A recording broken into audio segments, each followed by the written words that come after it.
तो नाज़रीन, बहुत इस्तकबाल करते हैं आपका इंतखाबी जंग, और इसमें कोरोना वबा के दरमियान में बिहार असेंबली इंतखाबात जो हो रहा है वो काफ़ी चैलेंजेस भरा है। इस पर लगातार हम बात कर रहे हैं। और हुरैरा, जिस तरह से हमारे तमाम साथी जो हैं वो जो तस्वीरें भेज रहे हैं, कहीं ना कहीं आगे जो इलेक्शन होगा उसमें किन बातों का खास ख्याल रखना होगा, इसकी जानिब भी इशारा करती दिखाई दे रही है। नहीं, बिल्कुल तारीफ करनी होगी बिहार के लोगों की, बिहार के अवाम की, कि इस तरह के खतरे के भी वोट करने के लिए निकल रहे हैं, जमहूरियत को मजबूत करने के लिए निकल रहे हैं। और बड़ी तादाद में सुबह से ही हिना हमने देखा कि बड़ी तादाद में लोग अपने घरों से निकले। 1 बजे तक तकरीबन 35% पोलिंग रिकॉर्ड की गई है। कहीं पर 3 बजे तक पोलिंग होनी है जो नक्सल मुतासरा इलाके हैं, कहीं पर 4 बजे और कहीं कहीं पर 5 बजे तक आखिरी पोलिंग होनी है। लगातार न्यूज़ 18 आपसे यही अपील कर रहा है। ब्रेक पर जाने से पहले भी हमने कहा था, और पहले से ही जब से चुनावी तारीखों का ऐलान हुआ है उसी वक्त से आपसे हम अपील कर रहे हैं, न्यूज़ 18 उर्दू अपील कर रहा है कि जमहूरियत को मजबूत करना है, एक बेहतरीन सरकार लाना है, एक जुझारू उम्मीदवार अगर चुनकर लाना है तो उसके लिए आज सारे काम छोड़कर आपको घर से निकलना होगा, पोलिंग बूथ पर जाकर वोट करना होगा, हक रायदही का इस्तेमाल करना होगा, तभी बेहतरीन सरकार ला सकते हैं। और जिस तरह से लगातार हम कहते रहे हैं कि सरकार से शिकायत करने का हक आपको तभी है जब आप अपना वोट इस्तेमाल करेंगे। और हुरैरा, आपको याद होगा जब ये शुरुआत हुई थी, इलेक्शन कमीशन ने तारीखों का ऐलान किया था तो बहुत सारी पार्टियों ने इस पर कई सवाल उठाए थे कि कोविड-19 के दौर में ये जो इलेक्शन मुनक्किद कराए जा रहे हैं ये ठीक है या नहीं। अपोजिशन नहीं चाह रहा था कि इस तरह के हालात में चुनाव हो, लेकिन कहीं ना कहीं सरकार इलेक्शन हुए और आज देखिए पहले मरहले के चुनाव हो रहे हैं और लोग निकल कर आ रहे हैं। बिहार के अवाम ने साबित कर दिया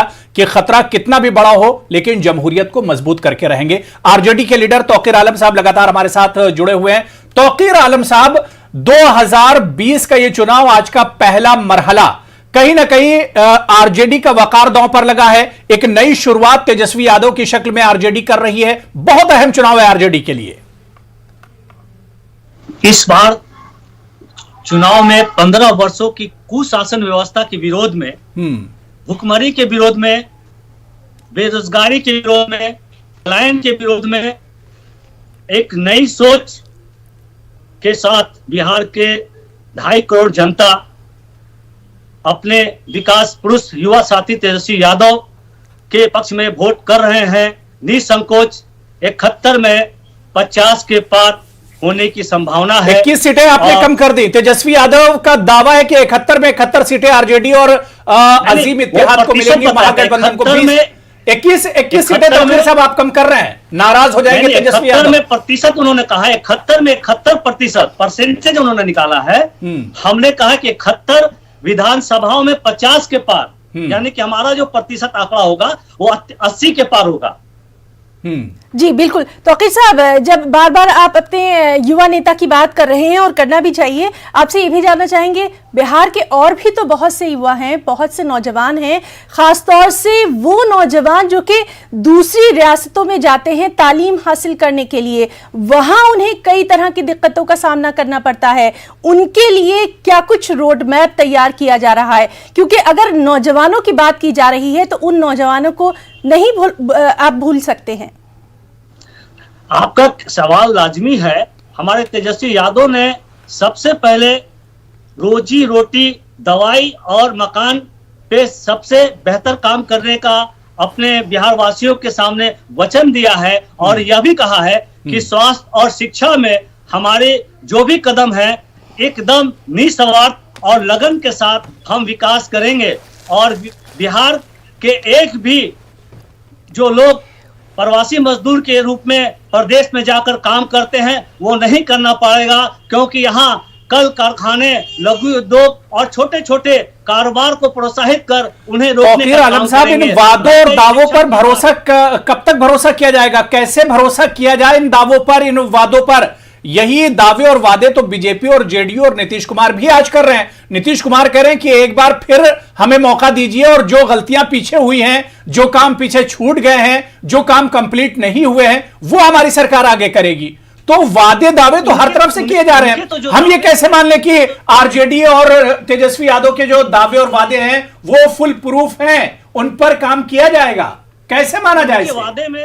उनके वादे में तो यह देख लीजिए कि हमारे नीतीश बाबू कहलाने को इंजीनियर होते हैं, उन्हीं के इंजीनियरिंग में उनके नदियों और नहरों के पुल पुलिया बह जाती है। ये कैसा उनका इंजीनियर का टेक्निकल नॉलेज है कि उनके ही प्रशासन और शासन के कालों में पानी में पुल बह जाता है, और जबकि हमारे लालू यादव के जमाने में पुलों के नीचे पानी बहा करते थे।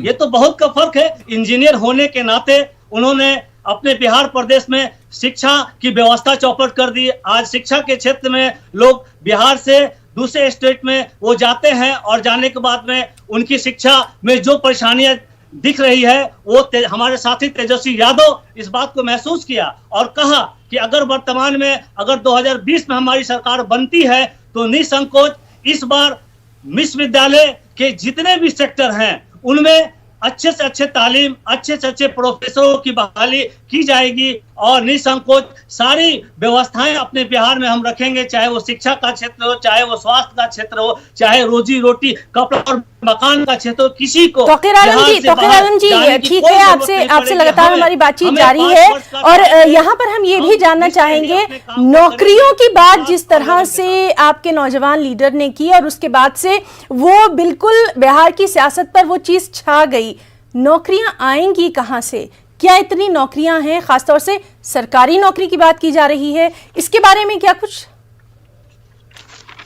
जी हाँ, आपको तो मैं बता दूं कि पूर्व से जो हमारे नीतीश कुमार ने अपने 15 शासन कालों में जो 4,50,000 जो रिक्त पदें खाली कर रखी है और किसी भी नौजवान युवा साथी को अब तक मुहैया नहीं कराया, चाहे इमाम है, चूंकि सारे विद्यार्थी अपनी डिग्रियां लेकर इधर से उधर घूम रहे हैं, पीएचडी करके लोग पकौड़े छान रहे हैं, पीएचडी करके लोग सड़कों पे सब्जियां और ठेले चला रहे हैं। ये सारी चीजें जो है 4.5 लाख नौकरियां जो है जो रिक्त पड़ी हैं उन्हें देने का हमारे साथी तेजस्वी यादव करेंगे। जो शिक्षा के क्षेत्र में 3 लाख नौकरियां जो अभी इन्होंने वैकेंट रखा है उसे देने का काम करेंगे। असिस्टेंट प्रोफेसर की 50,000 की बहाली जो इन्होंने ठीक है, ये तमाम चीजें जब होंगी, जब सरकार बनेगी, और सरकार क्या वाकई में बनेगी, ये चीजें तो नतीजे आने के बाद पता चलेंगे। सीधे नवादा का रुख करेंगे जहां से हमारे नुमाइंदे अमित कुमार इस वक्त हमारे साथ राजतौर पर जुड़ गए हैं। नवादा में क्या कुछ चल रहा है अमित, अभी तक की सूरत हाल क्या कुछ है? क्योंकि 1 बजे तक बात करें तो 38% पोलिंग हो चुकी है, 38% पोलिंग हो चुकी है। क्या पोलिंग परसेंटेज और ज्यादा बढ़ेगा? लोगों में अब रुझान कैसा है, क्योंकि अब यहां से शाम होना शुरू हो जाएगी?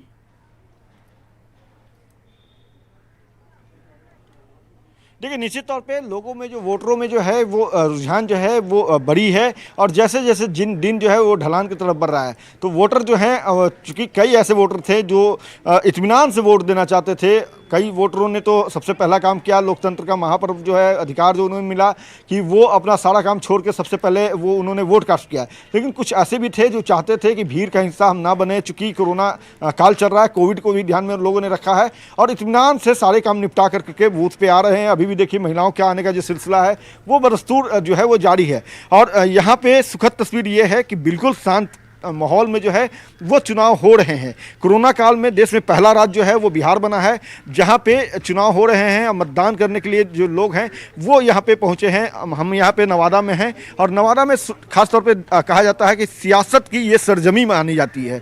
कहते हैं कि यहाँ के बच्चा जो है वो भी जानता है, सियासी तफीस को पहचानता है, और इसी वजह से यहाँ पे जो चुनाव होते हैं, जब भी होते हैं तो रस्साकसी का दौर देखने को मिलता है। लेकिन आज शांतिपूर्ण तरीके से मतदान हो रहे हैं। सुरक्षाकर्मी जो है वो मुस्तैद हैं, चप्पे चप्पे पे पुलिसकर्मियों को लगाया गया है, और वोटर जो हैं वो भी जागरूक हैं।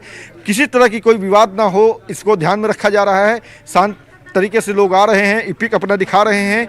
उसके बाद पर्ची जो उन्हें मिला है उस पर्ची से मिलान करके जो यहाँ पे पीठासीन पदाधिकारी हैं, मतदान पदाधिकारी हैं, वो उनका मिलान करवा करके उन्हें हैंड सैनिटाइज करवा रहे हैं। उसके बाद उन्हें जो है हैंड ग्लव्स दिया जा रहा है, मास्क नहीं पहन के आ रहे हैं, उन्हें मास्क मुहैया कराया जा रहा है, और उसके बाद लोग जो है वो अपना वोट कास्ट कर रहे हैं। तो जाहिर सी बात है कि आज का दिन जो है वो बिल्कुल सुखद जो है लोकतंत्र के लिए अच्छी तस्वीर कही जाएगी नवादा से। और नवादा में जो वोटर हैं उन्होंने मिजाज जो बनाया है, जो वोटरों से हमने बात करी है, तो वोटरों का ये कहना है कि हमें बेहतर सरकार चाहिए, हमें विकास वाली सरकार चाहिए, हमें रोजगार वाली सरकार चाहिए। तो तमाम तरह की अपनी अपनी बातें हैं जो वोटर जो हैं वो जाहिर कर रहे हैं। कुछ वोटर हैं भी, उनसे भी हम बात कर लेते हैं। भैया, आपने वोट दे दिया? हाँ, दे दिया। आप दिखाइए। देखिए ये जो है यहाँ वोट इन्होंने दिया है और ये इंक इनके हाथ में लगी है जी। हैंड ग्लव्स भी ये पहने थे। कोविड को लेकर के कोई मन में संशय थी? नहीं, ऐसा कुछ नहीं लगा। हाँ। अच्छा था, सारा इंतजाम अच्छा था। आपने वोट किसे दिया ये मैं नहीं जानूंगा, लेकिन हाँ इतना मैं जरूर जानना चाहूंगा, कैसा जनप्रतिनिधि? एक मतलब अच्छा होना चाहिए और क्या, सरकार कैसी होनी चाहिए? अच्छी सरकार होनी चाहिए, विकास करने वाली अच्छी सरकार सरकार का फॉर्मूला? विकास करने वाली सरकार और क्या, आदमी की जो आवश्यकताएं हैं उस हिसाब से, बस और क्या। देखिए ये जागरूक वोटर हैं, इनका कहना है कि अच्छी सरकार चाहिए, अच्छा जनप्रतिनिधि चाहिए। अमित और आपसे उन्हीं ये भी बातों को जानना ध्यान चाहेंगे, रखें जिस तरह से जो आपने अभी हमें तस्वीरों में भी दिखाया कि वहां पर जो खवातीन हैं वो बड़ी तादाद में मौजूद हैं, तो इस बार भी कोरोना को देखते हुए क्या ये महिलाएं, ये खवातीन घरों से बड़ी तादाद में निकली हैं? क्योंकि हम ये भूल नहीं सकते इनका बेहद अहम रोल होता है बिहार की सियासत में। देखिए निश्चित तौर पे बड़ी बात आपने कही है, क्योंकि महिला जब ठान लेती हैं तो वो कुछ करके दिखाती हैं।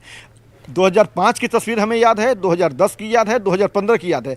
इन्हीं महिलाओं ने बिहार की तस्वीर को बदली थी, सियासी जो सरगर्मी जो है उसको इन्होंने बदल दिया था। आज एक बार फिर से यहाँ पे महिला आई हुई हैं, कुछ महिला वोटर हैं, इनसे भी हम बात कर लेते हैं, क्योंकि इनका मंतव्य जो है वो अहम होता है। ये बताइए आप वोट दे दी चाहिए? नहीं, अभी नहीं दिए हैं। अच्छा, कुछ सोच के आई होंगी बूथ पे, कैसा नेता चुनना चाह रही हैं, कैसा विधायक को आपका? विधायक बढ़िया होना चाहिए कि मेरे देश को, मेरे अथी को, शहर को अच्छा बनावे, कुछ इसमें अथी नहीं रहे। बिल्कुल। आप वोट दे दी? कागज नहीं चिरकुट मिल रहा है, कुर्सी नहीं मिल रहा है। कोई नहीं, लेकिन कुछ सोच के तो आई होंगे ना, कैसा नेता चाहिए, कैसा विधायक चाहिए, सोच के आई तो होंगी ना वोट करने आप। अरे हम का सोच के आए। अमित इनसे पूछिए कि कोरोना को देखते हुए क्या कुछ इनको कुछ डर था पहले, वहां पे इंतजामात इन्हें कैसे लग रहे हैं? देखिए बिल्कुल, यहाँ देखिए महिलाएं जो आ रही हैं, जो मास्क लेके नहीं आई हैं, इस तरह से पल्लू से अपने मुंह को ये कवर कर रही हैं। कोरोना से बचना भी है तो हम बात भी करते हैं। अम्मा ये बताइएगा कि आप मास्क लेके नहीं आई, लेकिन वोट देना है। हाँ तो भूल गए मास्क लेना। मास्क लेना भूल गए। चलिए ठीक है, लेकिन मास्क आपके पास यहाँ उपलब्ध कराया जा रहा है। देखिए ये भी एक अच्छी तस्वीर है। यहाँ देख सकते बिल्कुल हैं ना, बहुत अच्छी कि तस्वीर। निर्वाचन आयोग मास्क की लेना तरफ से जो भूल गए, गाइडलाइन लेकिन था, जमहूरियत जो को मास्क मजबूत करना नहीं भूली, वोट डालना नहीं भूली, और यही बार बार न्यूज़ 18 अपील कर रहा है। अमित, इसके अलावा बिल्कुल अमित, मेरा सवाल यह कि तस्वीर तो आप लगातार दिखा रहे हैं, लेकिन नवादा के अलावा जो आसपास के शहर हैं, अगर उनकी बात करें, चाहे हम गया की बात करें, औरंगाबाद की बात करें, कैमूर की बात करें, रोहतास की बात करें, यहां से किस तरह की खबरें आ रही हैं पोलिंग को लेकर?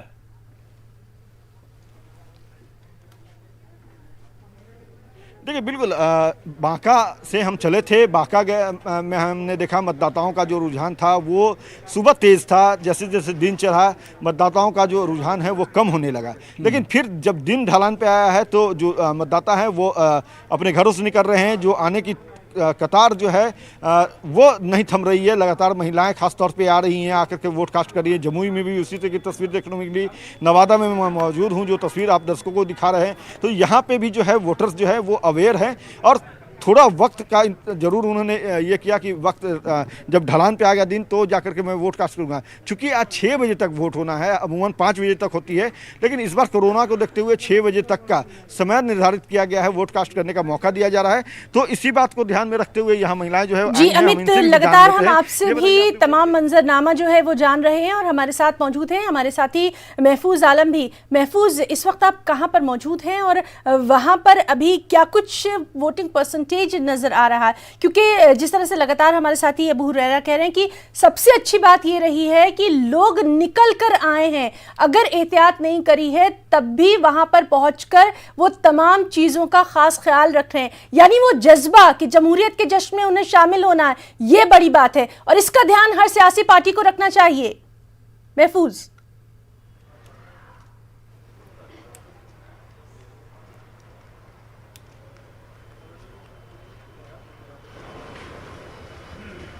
महफूज आपको हमारी आवाज आ रही है? जी आप सवाल दोहराया जाए। जी महफूज, आपसे ये जानना चाहते हैं, आप इस वक्त जहां पर मौजूद हैं वहां पर वोटिंग परसेंटेज जो है वो क्या कुछ इस वक्त का है? और सबसे अहम बात ये कि कोरोना के खतरे को देखते हुए भी लोग लगातार आ रहे हैं, इसका खास ख्याल इस बार तमाम सियासी पार्टियों को रखना है। बिल्कुल, जमहूरियत के अजीम त्यौहार में आप देखें तो सुबह 7 बजे से ही लोग जो है पोलिंग बूथों पर आना शुरू कर दिए थे। दोपहर में धूप चूँकि निकल गई तो लोगों ने लोग कम जो है देखे गए पोलिंग बूथों पर, लेकिन एक बार फिर से ये सिलसिला शुरू हो रहा है।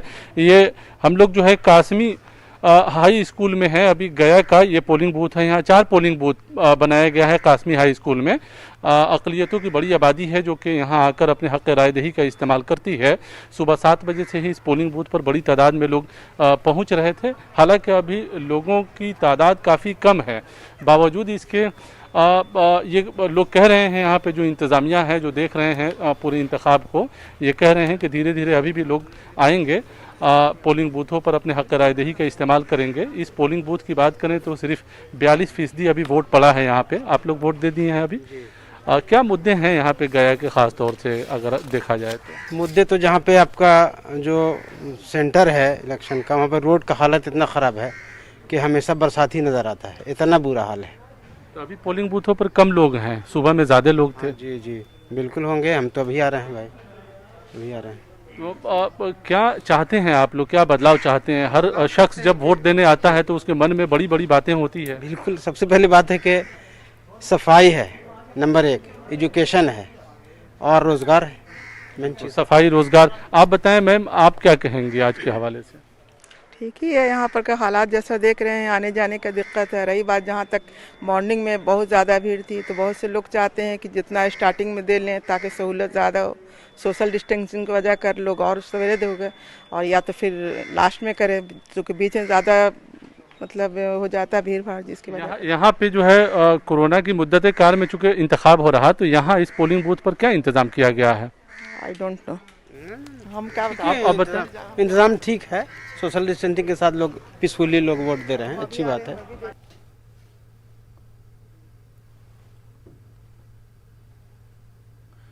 तो लगातार पोलिंग हो रही है। हालांकि जिस पोलिंग बूथ पर हमारे नुमाइंदे महफूज आलम मौजूद थे, गया का एक पोलिंग बूथ है, गया शहर का। हालांकि यहां पर वोटर्स कम तादाद में दिख रहे हैं, लेकिन जैसे जैसे अब दिन ढलान की तरफ बढ़ रहा है, शाम होने वाली है, ऐसे में बड़ी तादाद में लोग अपने घरों से निकल रहे हैं जमहूरियत के इस जश्न में शामिल होने के लिए। तकरीबन 35% पोलिंग 1 बजे तक हो चुकी है। अब आगे जो पोलिंग होगी, क्या 2015 का रिकॉर्ड पोलिंग जो फीसद रही थी, क्या उसका रिकॉर्ड टूटेगा, ये बहुत अहम हो जाता है। हमारे नुमाइंदे अमित भी हमारे साथ नवादा से लगातार जुड़े हुए हैं। अमित, मैं आपके पास आना चाहूंगा। अमित, 2015 के अगर पोलिंग फीसद की हम परसेंटेज की बात करते हैं, तकरीबन 57% रहा था, लेकिन अभी तक 1 बजे तक जो पोलिंग फीसद है तकरीबन 35%। क्या 2015 का रिकॉर्ड इस बार बिहार के लोग तोड़ रहे हैं? अब भेज देंगे, कब आगे नहीं बता सकते।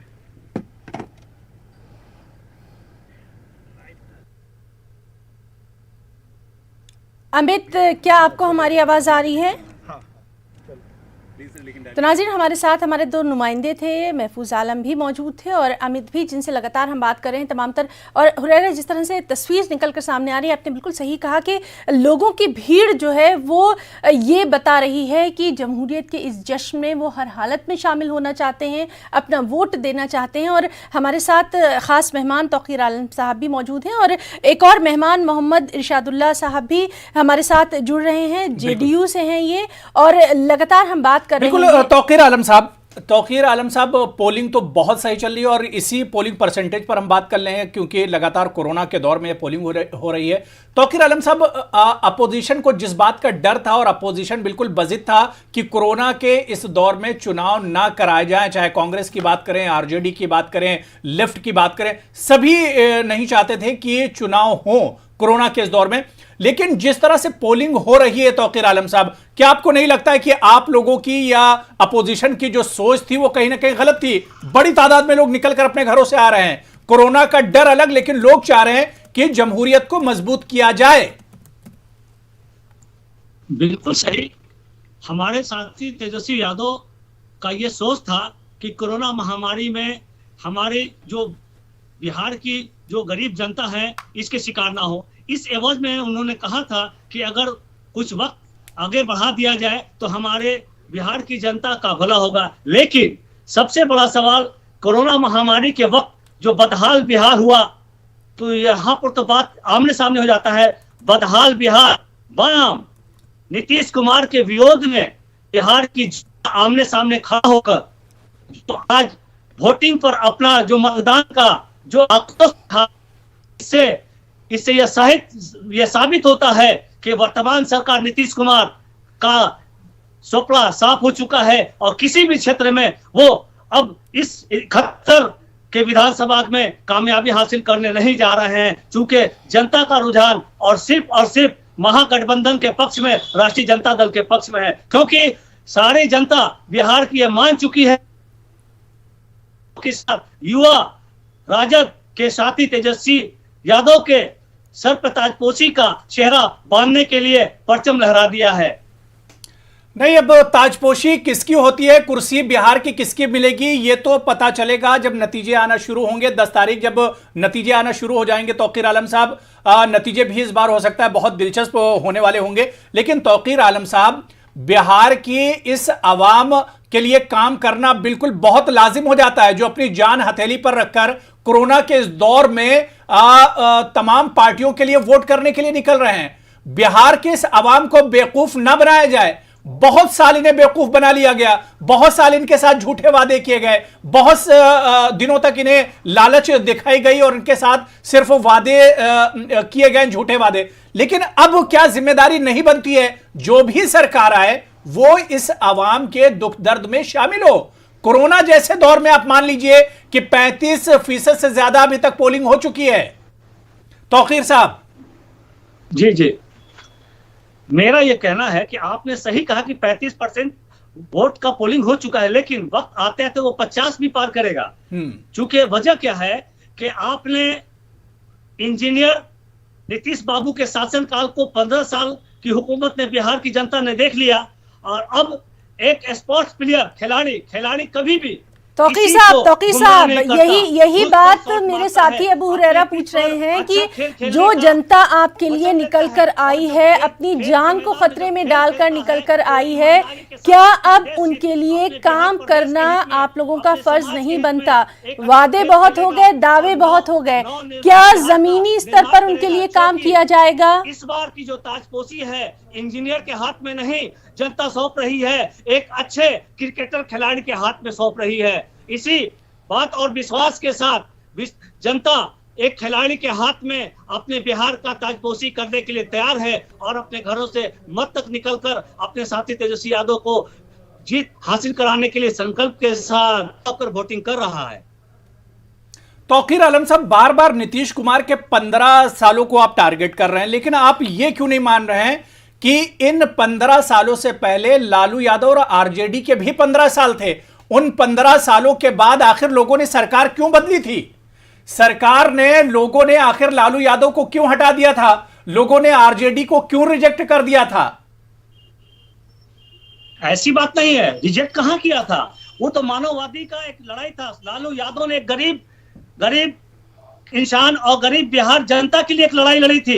एक साजिश के तहत उन्हें फंसाया गया, उनके शासनकाल को जंगल राज का एक बेबुनियाद बेवजह एक मोहरा देकर उन्हें शिकार बनाया गया और एक साजिश के तहत उन्हें जेल भी भेजा गया। ऐसा नहीं है कि उनके शासनकाल में काम नहीं हुआ, उनके शासनकाल में 3 बड़े-बड़े कारखाने खुले, उनके शासनकाल में छोटे-छोटे लघु उद्योग खुले, उनके शासनकाल में दक्षिण बिहार के पत्थर इलाकों में हमारे साथ इस बीच जेडीयू लीडर मोहम्मद इरशादुल्लाह साहब भी हमारे साथ जुड़ चुके हैं। इरशादुल्लाह साहब, आपका भी बहुत इस्तकबाल है न्यूज़ 18 उर्दू में।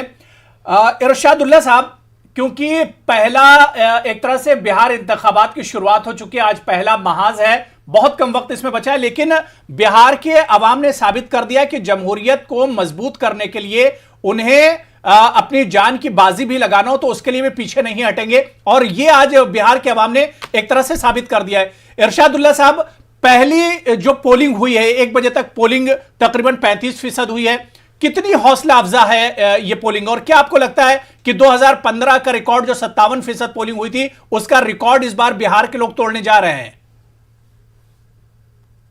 57 से 60% तक पोलिंग होगी।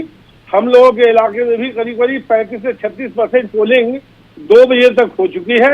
यही रेशियो हमेशा मैंने देखा है, और मैं बतला दूं कि आज 2/3 मेजॉरिटी से एनडीए की सरकार बनने जा रही है। नीतीश कुमार हमारे मुख्यमंत्री बनने जा रहे हैं। ये खुशफहमी तेजस्वी जी और आरजेडी वाले जो पाले हुए हैं, ये खुशफहमी को निकाल दें और हमारे नीतीश कुमार विकास पुरुष है। बिहार में इन्होंने जो विकास किया है, यहाँ जो है सो अमन चैन शांति दी है। पहले गड्ढे में रोड हुआ करता था, आज रोड नजर आता है। इरशादुल्लाह साहब, लेकिन पटना के बहुत सारी ऐसी तस्वीरें आई थी, पिछले साल भी हमने देखी थी, इस साल भी। पटना का खासतौर से जिक्र इसलिए कर रही हूँ क्योंकि वो राजधानी है।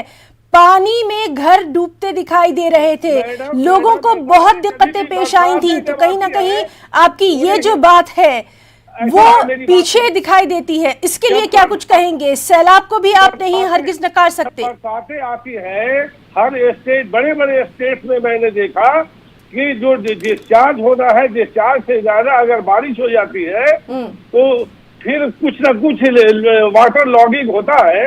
उससे इससे 1 साल होता है, 2 साल होता है, इसको रोकने के लिए कुछ क्यों नहीं किया जाता? आपने दिल्ली भी देखा होगा, हैदराबाद भी देखा होगा, कर्नाटका भी देखा होगा, हर जगह हमने देखा है कि रोड पे वाटर लॉगिंग होती है। चलिए, ऐसा है जो आज हमारी सरकार, नीतीश कुमार की जो सरकार है, बिहार में जो एक विकसित राज्य कहलाता है, बिहार में ये जंगल राज, भ्रष्टाचार का राज, ये हर तरह से एक जाहिल राज कहलाता था। आज ये एक इंटेलेक्चुअल पढ़े लिखों का बिहार है, ये विकसित बिहार है। और बिहार में अमन चैन शांति है, चाहे हिंदू हो, मुस्लिम हो, सिख हो, ईसाई हो और आरजेडी के लोग ये खुशफहमी। इरशादुल्लाह साहब, आपने तालीम का जिक्र किया, यहाँ हम एक और बात भी आपसे पूछना चाहेंगे। जिस वक्त लॉकडाउन की बात हुई थी, कोरोना की बात हो रही थी, तो यही बिहार की जो सरकार है वो थी जो कि अपने बच्चों को वापस लाने के लिए तैयार नहीं थी, और इसके लिए नीतीश कुमार को काफी बातें भी सुनना पड़ी थी। अगर आज वोट के लिए इन बच्चों की बात हो रही है, उस वक्त कैसे भूला जा सकता है? मैडम, मैं बतला रहा हूँ कि जिस घर में एक बच्चे को सर्दी खांसी बुखार होती है, उस बच्चे से घर के लोग परहेज करते हैं इस कोरोना काल में कि कहीं दूसरे को ये इंफेक्शन ना हो जाए। तो हमारे नेता नीतीश कुमार जी ने बिल्कुल सही फैसला लिया था कि कोई भी इन्फेक्शन वाला इंसान हमारे गांव में, हमारे देश में, हमारे राज्य में ना आए। वो उन्होंने बहुत अच्छा फैसला लिया था। यानी आपके इरशादुल्लाह साहब, आपके खानदान में किसी को कोरोना, खुदा ना करे कोरोना हो जाए या इस तरह की बीमारी हो जाए तो उसे घर से निकाल दिया जाएगा, उसे घर वापस नहीं लाया जाएगा? किस तरह की बात आप कर रहे हैं? जी, मैं बतला रहा हूँ, मुझे कोरोना हुआ था और मैं क्वारंटाइन रहा करीब 15 रोज तक।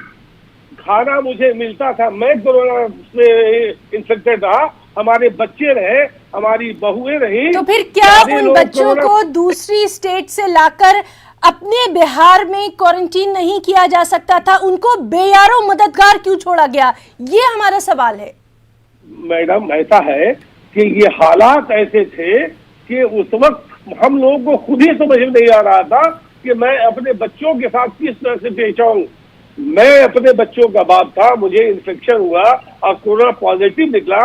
मैं एक रूम में क्वारंटाइन हो गया, नहीं मुझे खाना मिलता था और सारी सहूलतें फराहम कराई गई। ठीक है इरशादुल्लाह साहब, बिहार के अवाम ये सब देख रहे हैं, बिहार के अवाम ये सारी चीजें समझ रहे हैं, और जितना काम जो आप बता रहे हैं कि नीतीश कुमार ने 15 सालों में बिहार को कहां से कहां पहुंचा दिया, डेवलपमेंट किया, सारी चीजों पर बिहार के लोगों की नजर है। आज बिहार के अवाम को जवाब देना है। आज इसी वजह से कोरोना के इस दौर में भी बिहार के लोग अपने घरों से निकले हैं, वो जवाब देंगे कि नीतीश कुमार ने क्या कुछ उस वक्त किया था। बिहार की सरकार ने जब लोगों को जरूरत थी उस वक्त बिहार की सरकार ने क्या कुछ दिया था, आज वही अपने जहन में रखकर वही तमाम बातें याद करके आज लोग अपने घरों से निकल रहे हैं और फैसला करेंगे। 10 तारीख दूध का दूध और पानी का पानी हो जाएगा। इरशादुल्लाह साहब, मेरा सवाल आपसे यह है, तमाम बातें, डेवलपमेंट और जो बड़े बड़े नारे दिए गए, उन सबकी पोल 10 तारीख खुल जाएगी, चाहे वो हम आरजेडी की बात करें या जेडीयू की बात करें, नीतीश जी की बात करें, तेजस्वी यादव की बात करें। मेरा सवाल है इरशादुल्लाह साहब, जो वादे किए गए थे, खासतौर से जो दावे किए गए, तेजस्वी यादव ने कहा कि फर्स्ट फेज में 50 से ज्यादा सीटें आरजेडी की आएंगी, महागठबंधन की आएंगी। क्या कुछ कहेंगे इरशाद साहब? निकाल दे। मैं कह रहा हूँ कि अगर 10 सीटें भी आ जाएंगी तो मैं एक चेयरमैन हूँ जनाब, मैं अपने ओहदे से इस्तीफा दूंगा। अगर 10 सीटें आ जाएंगी आरजेडी को तो मैं अपने ओहदे से इस्तीफा दूंगा। तौकीर आलम साहब, इसका फौरी जवाब आपसे चाहेंगे। तौकीर आलम साहब, देखिए यहाँ पर चैलेंज किया गया है, क्या कुछ कहेंगे? ये मेरा चैलेंज है कि 10 सीटें आरजेडी को और 2 सीटें अगर लोजपा को। तौकीर आलम साहब, आपको सुनाई दे रहा है? आवाज साफ नहीं आ रही है। जी जी, तौकीर आलम साहब, हमारे साथ इरशादुल्ला साहब जो कि जेडीयू लीडर है, उन्होंने दावा किया, तेजस्वी यादव का जो दावा है कि 50 सीटें पहले मरहले में जीत कर आएगी आरजेडी और महागठबंधन, तो इरशादुल्ला साहब का मानना है कि 10 सीटें भी आरजेडी अगर जीत गई तो बहुत बड़ी बात। वो बिल्कुल गुमराह हो रहे हैं, उनको असली जमीनी हकीकत से कोसों दूर है।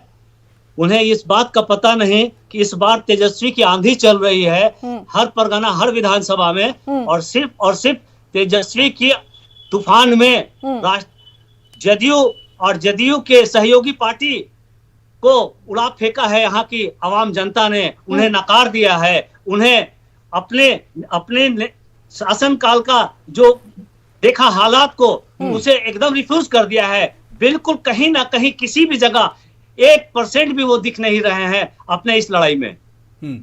तौकीर साहब, इरशादुल्ला साहब ने कहा कि वो जिस ओहदे पर हैं उस ओहदे से इस्तीफा दे देंगे। अगर आरजेडी की सीटें पहले मरहले में 10 से ज्यादा आती हैं तो अपना ओहदा छोड़ देंगे। इतनी यकीन है नीतीश कुमार और जेडीयू और एनडीए की जीत पर।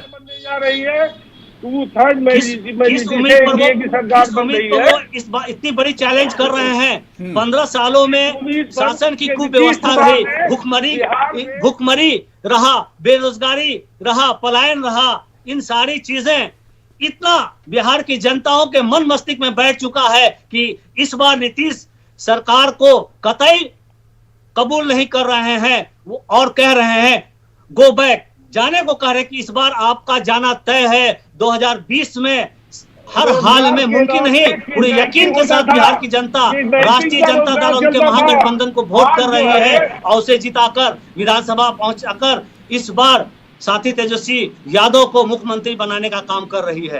ये बिल्कुल एक छोटी सी बात जानना चाहेंगे कि जिन नौकरियों की बात अभी की जा रही है, जिन नौकरियों का जिक्र अभी तेजस्वी यादव कर रहे हैं, जिस वक्त वो नीतीश कुमार के साथ थे, काफी दिन साथ रहे हैं, उस वक्त तो उसका जिक्र तक नहीं किया गया था। अब ये बात इलेक्शन में निकल कर क्यों आई है, ये तो सभी को समझ में आ रहा है। क्या कुछ कहेंगे? नहीं, ये तो साफ है कि नीतीश सरकार ने जो तेजस्वी यादव के साथ जो कंबाइंड सरकार चला रहे थे, विचार में विच्छेद हो गया। क्योंकि हमारे तेजस्वी यादव कहते थे कि बिहार में विकास चाहिए और हमारे नीतीश सरकार जो जमाखोरियों और दलालखोरों के चक्कर में पड़कर वो बिहार का विकास के नाम पर ठगमारी कर रहे थे, लूट करा रहे थे, चारों तरफ छोड़ा किसने पहले हाथ? घोटाला के सरगनाओं के साथ हाथ मिलाकर उनका सहयोग कर रहे थे। हमारे तेजस्वी साथी तेजस्वी यादव ने इसका विरोध किया और कहा कि नहीं, विरोध किया लेकिन साथ नहीं छोड़ा था। साथ तो उन्होंने छोड़ा। नहीं, ये कहां उन्होंने छोड़ा साथ? तो हमारे जब तेजस्वी यादव ने प्रस्ताव रखा कि काम ऐसे नहीं, काम ऐसे करना है, काम विकास की तरफ करना है, विनाश की तरफ नहीं करना है, इसी बातों में दोनों में विच्छेद हो गया। वो अपने रास्ते चले गए और ये ठीक है। इरशादुल्ला साहब, मेरी आवाज आप तक आ रही? तौकीर साहब, बात हो गई। तौकीर साहब, आपकी बात मुकम्मल हो गई। मोहम्मद इरशादुल्ला साहब, मुझे सुन पा रहे हैं सर आप?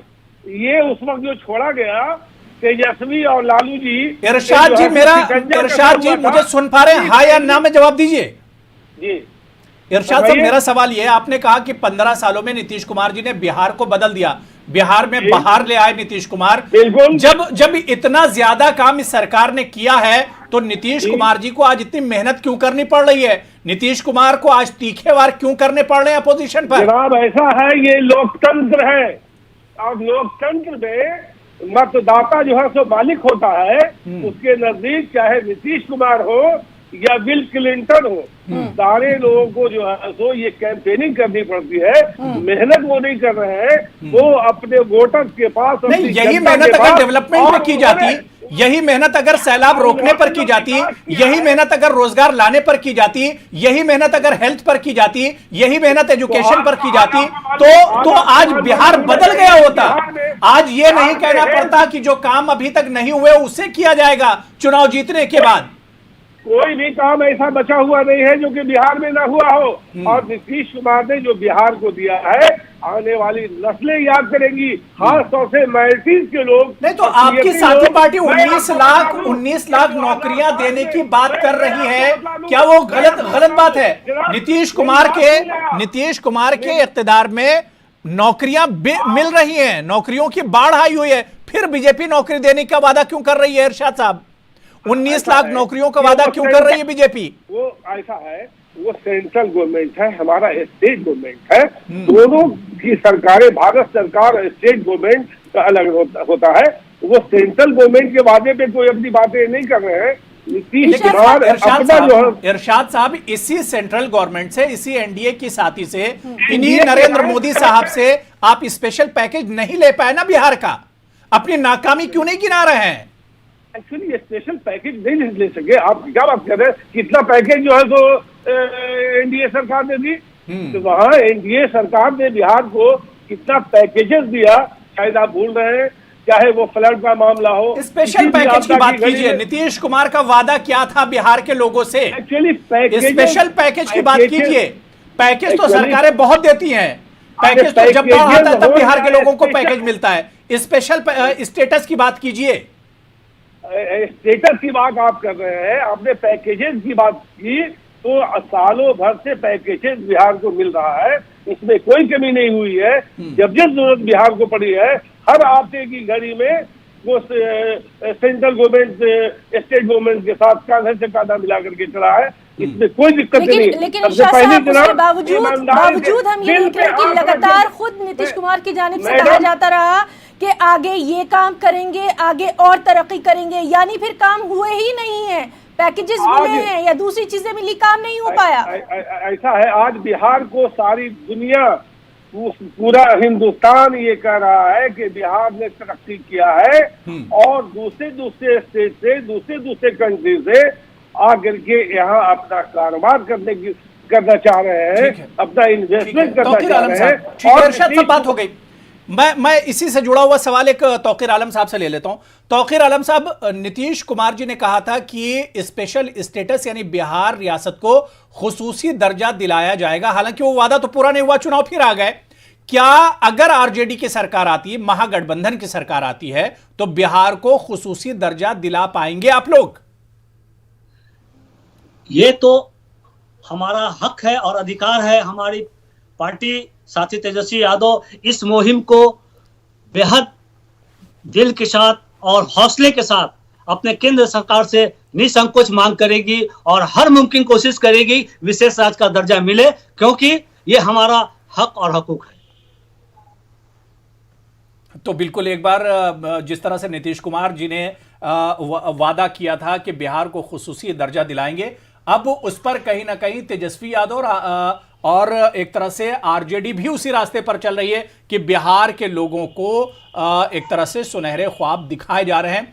हालांकि बिहार में जिस तरह से गुर्बत है, दलित, मुसलमान, जो अकलियत या पिछड़ा जो तबका है, बहुत परेशान है और वाकई में इस दर्जे खुसूसी दर्जा मिलना चाहिए। लेकिन इस पर कहीं ना कहीं सियासत होती है, इस पर सिर्फ वादे किए जाते हैं, वो वादे वफा नहीं होते हैं। अब हिना ये देखना होगा कि बिहार में मसाइल बहुत ज्यादा है और जिन मसाइल को लेकर वादे किए जा रहे हैं, क्या ये वादे चुनाव के बाद पूरे होंगे? जो भी सरकार हो, नीतीश कुमार की सरकार हो या जो भी सरकार बने, क्या ये वादे पूरे होंगे या सिर्फ चुनावी वादे ही एक तरह से बनकर रह जाएंगे? जिस तरह से लगातार आप कह रहे हैं कि लोग निकल कर आए हैं, निकल कर आ रहे हैं, लंबी लंबी जो कतारें लगी हैं वो इस बात की गवाही दे रही हैं कि लोगों ने जमहूरियत के इस जश्न में अपनी हिस्सेदारी अदा की है, अदा कर रहे हैं। और अभी भी अगर नहीं निकले हैं तो निकलिए, कम से कम अगर आप लाइन में भी लग जाएंगे तब भी आप अपना वोट कास्ट कर सकते हैं। बिल्कुल, बहुत सही। और अगर आपको अच्छी सरकार लानी हो और अपना मनपसंद उम्मीदवार चुनकर लाना है तो इसके लिए तो पोलिंग बूथ पर जाना होगा और आपको वोट करना होगा। न्यूज़ 18 उर्दू भी लगातार यही अपील कर रहा है। फिलहाल रुकना चाहेंगे एक छोटे से वक्फे के लिए, चल लौटेंगे।